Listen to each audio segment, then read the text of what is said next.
Welcome to Rustbuster's installation guide for Hummer's 2006 to 2010 H3. Before we begin, if you're uncomfortable with any of the processes listed in this guide, we strongly suggest you seek the work of a professional. Ensure you have all the tools and utilities listed and that you're following all the manufacturer's safety precautions during use. Step 1. Disconnect your vehicle's battery and inspect for potential fire hazards such as leaking fuel lines and engine components. Prepare or remove these before starting. Finally, clear the work area of any safety hazards. Step 2. Lift up or remove your vehicle's body. Remove the inside body mount's bolt and bushing.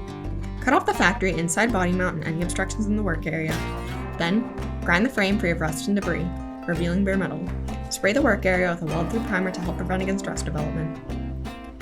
Step 3. Take your replacement inside body mount and hold it up to the frame using the factory part silhouette to help with the alignment. Following proper welding procedures, tack weld your mount onto the frame before welding it on fully. Finally, paint the part with primer or other rust inhibitor to help prevent or reduce the risk of rust formation. We recommend a Rustbuster rust converter and primer spray paint. Reinstall your mount's bolt, bushing, and your vehicle's body. Then you're done!